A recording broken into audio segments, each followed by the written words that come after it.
Assalamualaikum warahmatullahi wabarakatuh. Apa kabar anak-anak ibu hari ini?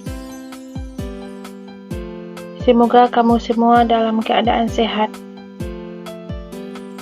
Pada hari ini bertemu lagi dengan ibu dalam video pembelajaran Pendidikan Agama Islam dan Budi Pekerti Kurikulum Merdeka kelas 4 fase B.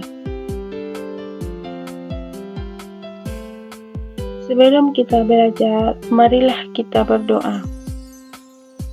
Bismillahirrahmanirrahim. Rabbi zidni ilman warzuqni fahman. Amin. Semoga pembelajaran kita pada hari ini diberkahi dan dirahmati oleh Allah. Amin, amin ya rabbal alamin.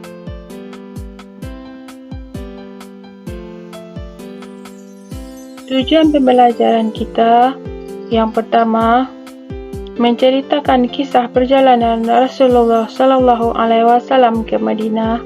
Yang kedua, membuat alur cerita kisah perjalanan Rasulullah Sallallahu Alaihi Wasallam melalui keterangan sederhana. Yang ketiga, menyimpulkan hikmah atau pelajaran dari kisah perjalanan Rasulullah Sallallahu Alaihi Wasallam ke Madinah.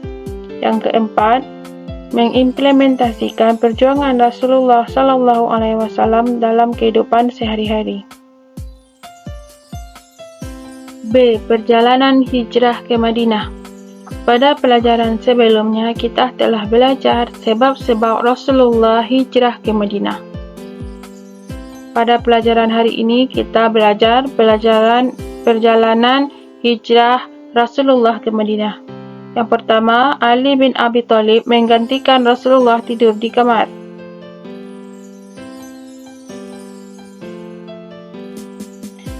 Setelah adanya perintah Rasulullah untuk hijrah ke Madinah, Rasulullah mulai merencanakan keberangkatannya dengan Abu Bakar. Ternyata, keberangkatan Rasulullah dengan Abu Bakar diketahui oleh kafir Quraisy. Mereka melakukan pengintaian terhadap Rasulullah yang berada di kamarnya. Mereka melakukan pengintaian dan pengawasan yang ketat. Mereka bermaksud membunuh Rasulullah saat beliau keluar di malam hari.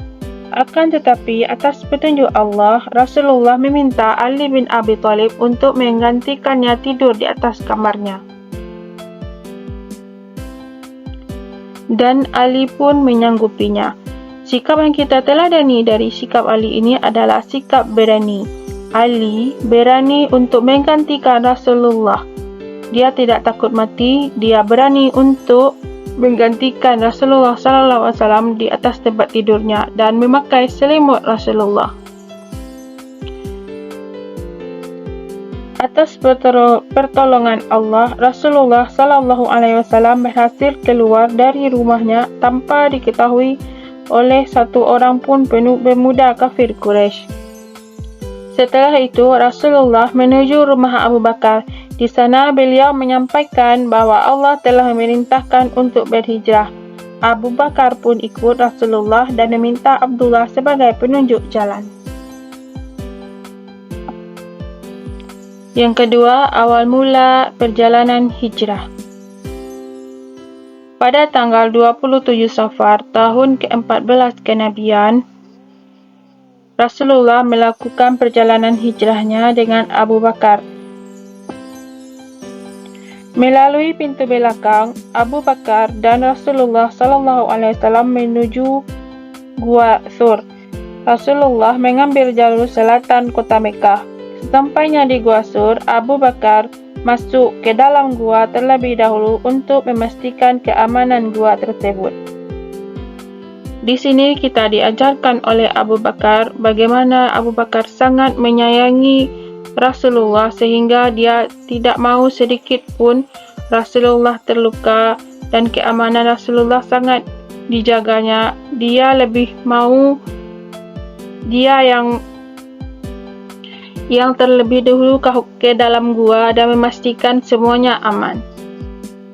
Rasulullah dan Abu Bakar As-Siddiq di Gua Thur selama 3 hari. Sementara Rasulullah dalam persembunyiannya dengan Abu Bakar, Rasulullah mempunyai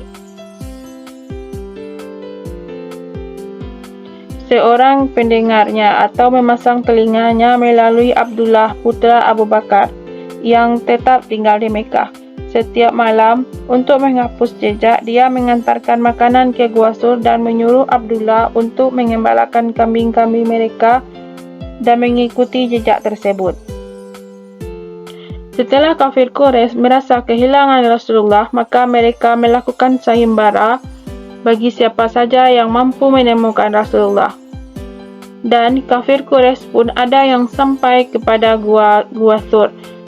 Tetapi Allah memberikan perlindungan kepada Rasulullah dan Abu Bakar berupa menutupi mulut Gua Sur dengan jaring laba-laba dan sarang burung, sehingga orang merasa kalau tempat itu tidak mungkin dimasuki Rasulullah, dan terlihat tempat itu sudah lama. Rasulullah dan Abu Bakar di Gua Sur selama 3 hari. Setelah 3 hari, barulah Rasulullah dan Abu Bakar melanjutkan perjalanannya ke Madinah. Yang ketiga, perjalanan menuju Madinah. Setelah 3 hari di Gua Sur, keesokan harinya, Abu Bakar dan Rasulullah melanjutkan perjalanannya dengan dibantu penunjuk jalan Abdullah bin Uraikid. Mereka berjalan berputar menuju arah Tihama dekat Laut Merah melalui jalan yang paling jarang dilalui manusia. Baru kemudian mereka berbelok ke arah utara ke Yastrib menapaki terik gurun. Siang malam mereka harus terus berjalan. Dalam perjalanan, Rasulullah pun bertemu seseorang termasuk Surakah yang awalnya hendak mencelakai Rasulullah, tetapi akhirnya berbalik melindungi Rasulullah. Yang keempat, masa persinggahan di Kuba. Setelah berhari-hari berjalan melintasi gurun pasir, Nabi Muhammad SAW sampai di desa Kuba. Rasulullah singgah di Kuba dan mendirikan masjid yang diberi nama Masjid Kuba. Rasulullah singgah di Kuba selama 4 hari lalu melanjutkan perjalanannya ke Madinah. Yang kelima, Rasulullah tiba di Madinah. Rasulullah tiba di kota Madinah pada hari Jumat. Kedatangan Rasulullah dan Abu Bakar disambut dengan sukacita oleh masyarakat Madinah. Mereka menyambut sambil menendangkan syair-syair dan lagu-lagu sebagai tanda cinta kepada Rasulullah yang diiringi dengan tabuhan rebana. Kehadiran Rasulullah di Yastrib menandai zaman baru bagi perjalanan dakwah Rasulullah. Rasulullah pun berupaya membina kehidupan bagi kaum muslimin Madinah. Setelah 3 hari, Ali bin Abi Thalib menyusul ke Madinah diikuti dengan keluarga Rasulullah yang lainnya. Kaum muslimin yang pindah dari Mekah ke Madinah disebut kaum Muhajirin, dan kaum yang menerima kaum Muhajirin di Madinah disebut kaum Ansar. Selanjutnya, hikmah berhijrah ke Madinah. Yang pertama, peristiwa hijrah menyatukan kekuatan kaum muslimin. Yang kedua, hijrah menandakan agama Islam sebagai agama yang paling benar di sisi Allah. Yang ketiga, dalam perjalanan, Nabi Muhammad selalu menggunakan nalar yang wajar sebagai manusia. Anak-anak ibu yang soleh dan soleha, sampailah kita di ujung pertemuan pada kali ini. Sebelum ibu tutup, marilah kita simpulkan pelajaran kita pada hari ini. Yang pertama, perjalanan Rasulullah dari Mekah yang ke Madinah. Di situ ada 5 poin. Yang pertama, Ali bin Abi Thalib menggantikan tempat tidur Rasulullah. Yang kedua, awal mula perjalanan hijrah Rasulullah. Yang ketiga, perjalanan menuju Madinah.